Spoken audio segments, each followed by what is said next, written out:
From the Oklahoman newsroom, this is an OSU update. It's a National Signing Day edition. I'm Jenny Carlson here in studio. Scott Wright joins us on the phone to talk about what the Cowboys are up to on National Signing Day. And Scott, our conversation might not be very long because after a very fruitful early signing period, as we come to this more traditional date, the Cowboys only had 2 spots. And they filled them. They filled them with defensive linemen, but they were done by like 9:30 in the morning on National Signing Day. A pretty quick and early finish for the Cowboys. But what can you tell us about these 2 guys that they did sign today? Well, it wasn't a busy day, but it was a really important day because defensive line was the one position that they were kind of weak in the early signing period. That and maybe linebacker, but things are changing with the defense, so we'll see how that plays out. But back to these 2 guys who they signed, they brought in a junior college guy, Amadou Fofana, who has a chance to contribute early. He's a big guy, 6'4". 270, 280, right in that range, and he can play on the outside. He spent a lot of time at Highland Community College up in Kansas this past season playing defensive end, and was a really strong rush end and a good run stopper, but he can also move inside and play inside at the tackle position. So he's a really intriguing guy.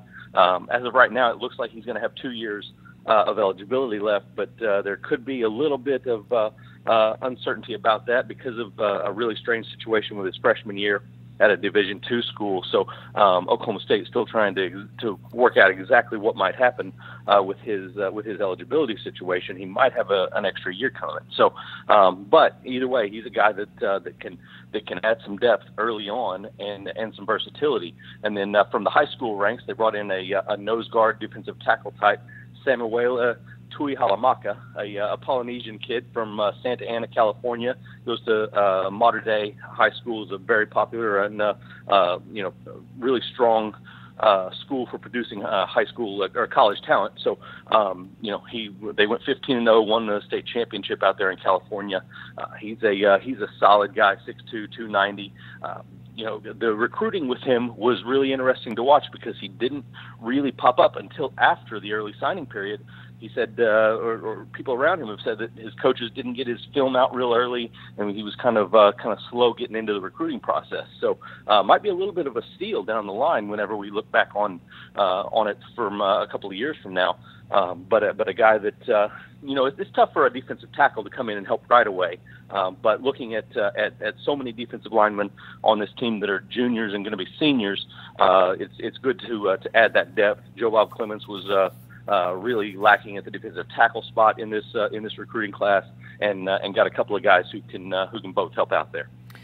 Scott, we obviously saw the Cowboys make a haul in that early signing period, and getting a chance now to have a second go around and fill needs. I know that Mike Gundy was very happy with that early signing period, not only with the fact that they'd implemented it, but that his guys were able to really secure those signees and get so much of that class done. But I gotta think he is just over the moon that they were able to have a second run at the defensive line position and now get a couple guys. This is just really kind of showing the power of that early signing period. I would think that the Cowboys might be Exhibit A for when it goes right and really benefits a program.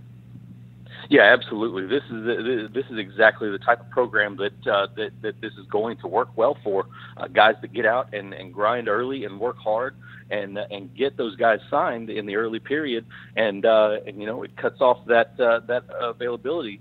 Over January when things are sort of starting to fall apart for other schools, and the 5-star guys that have waited are making their selections, and the trickle down effect isn't near as significant now because a lot of these 3- and 4-star guys are already signed. So it's really going to change the game, and Oklahoma State went about it the exact right way. And like you said, they're Exhibit A for what the early signing period is meant to do. So and then obviously they got to take a step back after signing day in December, look at where they really thought their needs were, identify a few guys that they thought that they could go get, and really devote their recruiting efforts to those guys. And it really paid off, and they filled their needs with some talented players, and they're really excited about the 25 guys that they've got signed up. Scotty, last before we let you go, this class overall, 14 guys that are projected to be defensive players, 11 projected to be offensive. We know sometimes that can change, but is that about the ratio you expected, considering that the Cowboys fired Glenn Spencer? They were obviously not where they had hoped to be defensively. Did you see this recruiting class trending more towards defense? Yeah, it looked like that was going to be the direction that they were going to go. And if you look at those 14 defensive guys, half of them are in the secondary, trying to rebuild the depth there. And it's, obviously they didn't know on December 20th who their defensive coordinator was going to be this coming season. But bringing in that many defensive backs fits really well with what Jim Knowles does because he really likes to put 5 defensive backs on the field. Gundy even stressed it back in December that he wants more 190, 200-pound guys who can run and tackle, stop the run, play coverage, and more of those. He wants more of those guys on the field, and that's a big emphasis in this signing class as well. Obviously, they needed to get the guys up front here late, and that really boosted the class. But you're going to see a lot of defensive backs in this class, and that's because of the type of defense that Mike Gundy feels they need to be playing, and it fits into what Jim Knowles is going to want to do as well. So,